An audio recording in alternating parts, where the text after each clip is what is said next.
When in summer, you do as you do. Team USA, I believe that we will win. World Cup madness becomes the prideful and emotional roller coaster to take. Jump on and off willingly. Just be mindful while the vehicle's in motion. If World Football madness doesn't do it for you, there are the other parts of summer that count too. There's getting the new air mattress that you could just take out into the wild, but it feels so much better in your home. Embracing the essence of outdoor barbecue or a cold drink on a sunny patio, or there's heading over someplace where you can get your drink more directly from Mama Earth. So however you quench your thirst, the sunny days seem to equate to needing a whole lot of this, and it seemed that many would agree, as they'd all been willing to travel and sit for hours trying to get to it. Yes, the West Coast has their beautiful beaches aplenty, but this beach top was going to stay a little closer to the east. And where summers in Coney Island are a tradition for the CNP team, and this is a show about illustrated journeys, we decided instead to pack up and hit the road to seek other sunny grounds. First up in another common getaway for the New Yorker, Montauk, New York.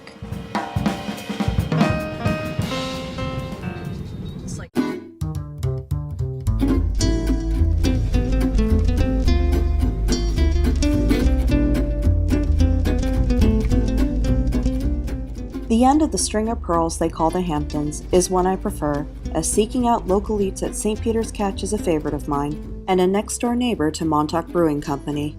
A local seafood market in Montauk, you can buy your fresh fish and have it too, all in one swoop. And P.S., it is good stuff. Lobster rolls, fish and chips, shrimp tacos, and of course, an obligatory cup of chowder.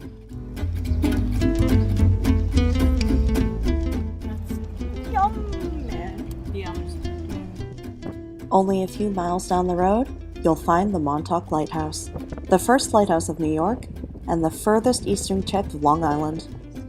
A beautiful place preserved by the Montauk Historical Society since 1996.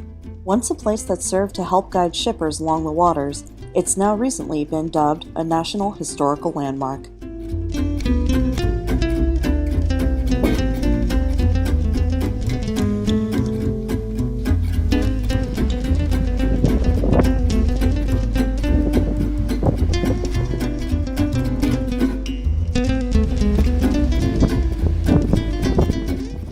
It's not quite a beach for swimming, but definitely compensates with other things by the water.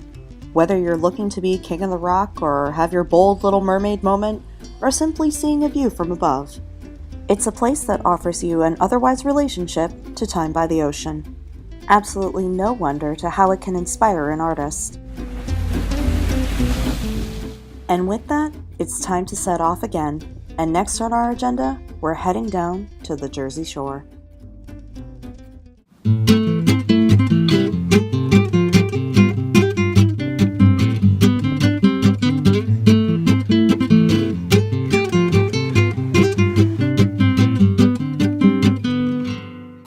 Although Hurricane Sandy had done her damage, the community of Ocean Grove campaigned hard to help rebuild and recover. Laying within Neptune Township and famous for its streets upon streets of Victorian architecture, Ocean Grove remains a quieter contrast to the otherwise portrayals one might have seen of the shore on infamous reality TV shows that will remain nameless. In fact, whether finding a view from under or over the boardwalk, you'll most likely find a whole lot of beach in this family-oriented part. Because this is a town that remains a huge meeting ground for the Christian community, there's not a whole lot of debauchery going on in sight, just a whole lot of beaching.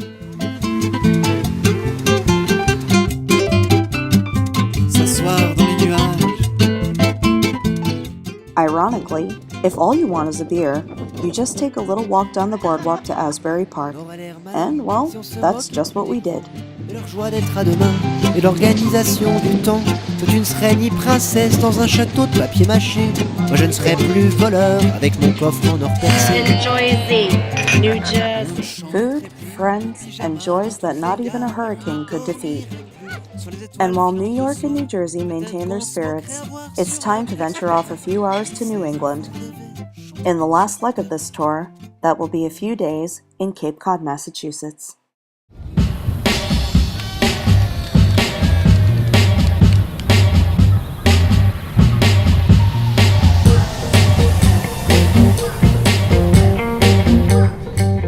Away from the city of Boston and into the Cape.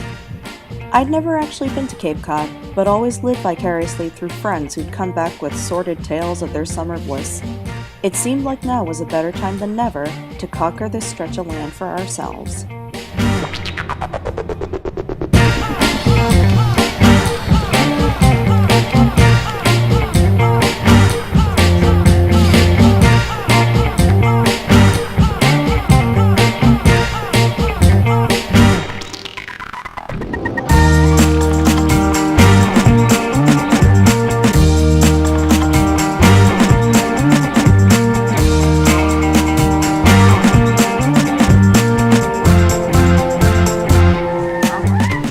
Finding great food was definitely not going to be a problem, and this place was one recommended by the locals and one we stuck to.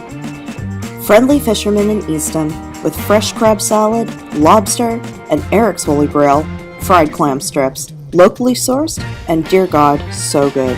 Pick your seasoning and have at it.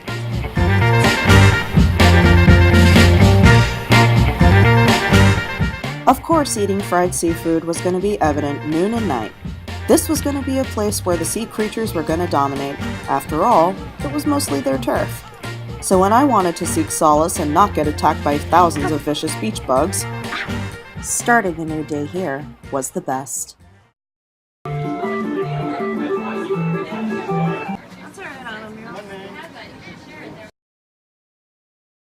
PB Boulangerie in Wellfleet. What can I say? You had me at hello. Or in this case, bonjour. Je m'appelle Caroline et je t'aime. Yeah, it's very cheers.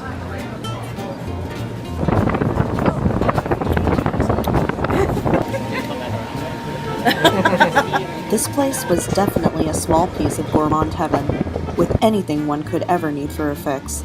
Standing in the doorway of that long buzzing line, just so the aroma of fresh baguettes and butter could perfume the air, was enough to whet your temptation. And you'll see why.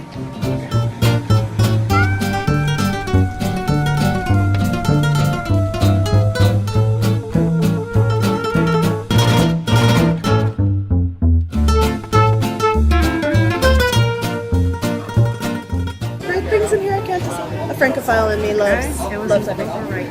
I'm lactose intolerant, so I can't have anything. Yes, you can have that. You can have the baguette. The baguette. Yeah. Having a baguette from here is an only option? Not exactly a bad option to have. Gather up your finds and have an amazing meal.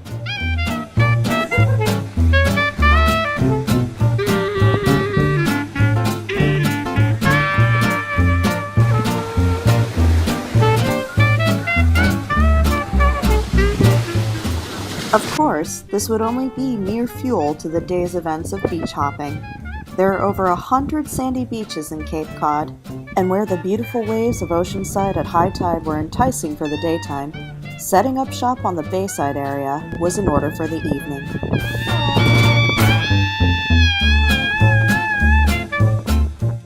This place quickly became a favorite of mine, Skakit Beach in Orleans. When at low tide, it truly became a marvel, as you could walk miles upon miles out into what seemed like a giant panoramic self-motivation poster. You almost wanted to wait for the scripted words to appear at the bottom. But to put it lightly, we had a blast.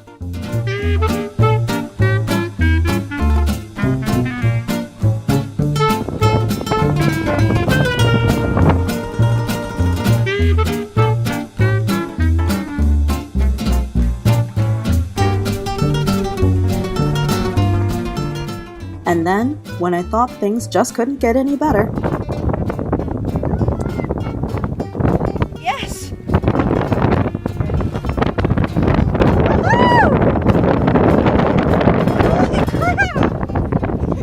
we named her Lady Gaga, but we decided it'd be best to keep her in her home. And as the tide was beginning to roll back in, making our way back to shore was going to have to be quick.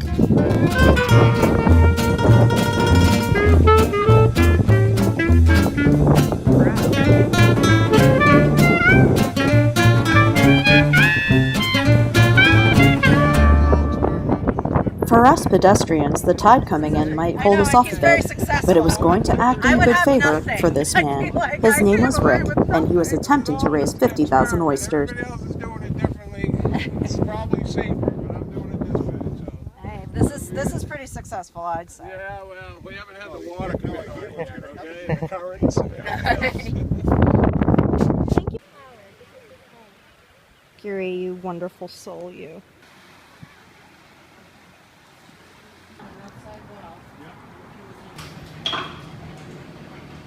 Happiness on a beach day in the Cape in the eye of the beholder. For me, there's no better way to end it other than with ice cream. And Nauset ice cream most certainly brings that concept to great heights. With ice cream and sorbet made in-house every day, it definitely didn't disappoint.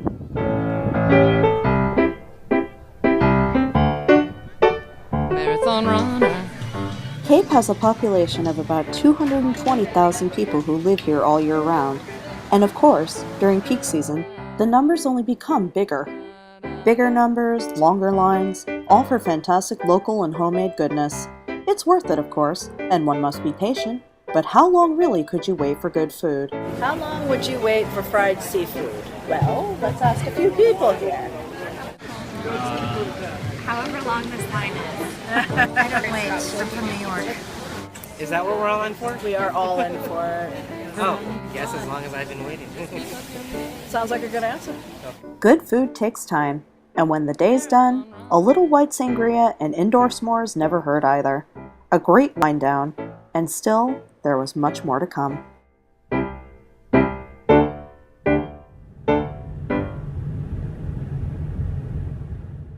A gray day is bound to happen every now and then, but that certainly wasn't going to put a damper on the place we were headed to, at the fingertips of this arm stretch.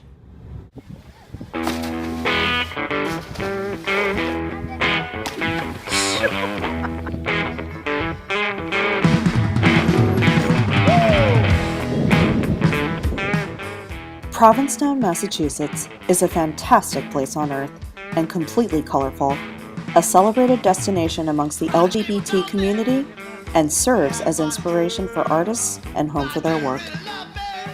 In my first trip to P-Town, I gotta tell ya, you can't deny that it seemed like love was absolutely everywhere. People who'd come from all around and back every year to have their summers. For us, this first trip was going to be a pilgrimage to one's chef beginnings. For this was the place where Anthony Bourdain began his career as a dishwasher, and the rest is history. But a beginning for us, with a bowl of clam and pork ossobuco.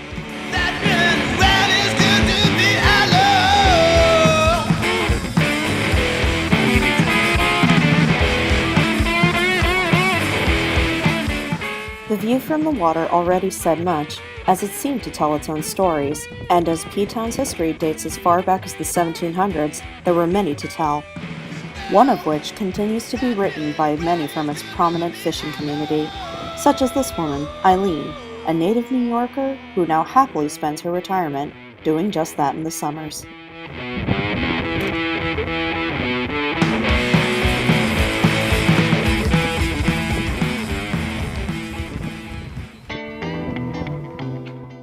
As Provincetown's waters tell a story, this one appeared to be the most evident.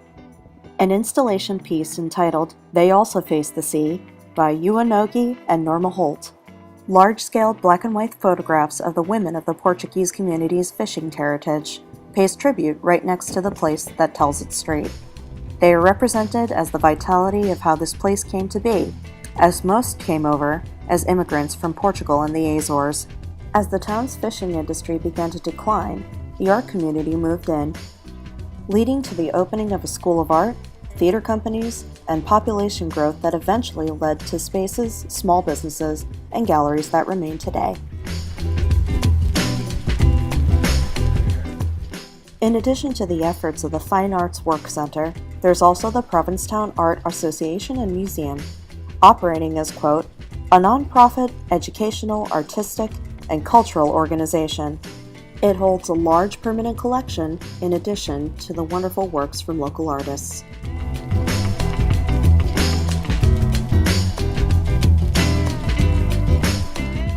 As our time here was coming to a close, there were just some things that couldn't be controlled, but that was what was necessary to keep things bright, yeah? And rather than be cooped up in our house, we decided on finding other means of fun with a roof over our head. So we went in search of a unicorn. We have a wonderful evening's entertainment lined up for you, one that will provide several hours of pleasurable relaxation and diversion for you and your family. Did you fail to dress up for tonight's show? No tie, an old shirt and slacks, a house dress? Well, don't give it a thought. We're glad you came as you are. We just want you to enjoy yourselves. Don't forget to visit our refreshment center during the intermission or any time. You love the tasty array of snacks we have to offer. So will the youngsters. Everything is quality and so good. A gay, pleasant evening for all. We hope you have a wonderful time. It was row 5. First drive-through experience, and we're not doing too well, us silly civilians. 'Tis the season for the drive-in, and Wellfleet Drive-In Theater and its fantastic time warp, accompanied by 50s and 60s music, is it. Here since 1957, by day it's a flea market, and by summer nights, the double feature. With a little over 300 of these left in the United States, this was something needed as the perfect ending to this soggy evening. I should have my poodle skirt or something. So, would you like to park? That's a great idea. I'd love to park. What? Marty, I'm merely 18 years old. It's not like I've never parked before. And don't like I've never parked with you before either. My favorite movies that involve a wonderful drive-in, actually. Grease, for sure. And I actually feel like right now I'm in Pee-wee's Big Adventure in the finale. If only we could combine the two together, then that would make the perfect equation.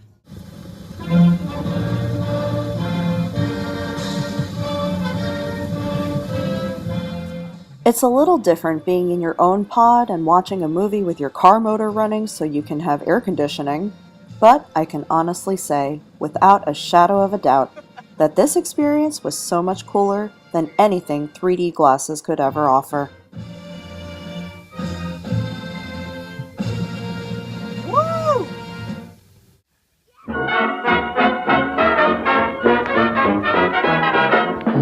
London dropped its dignity. Yeah.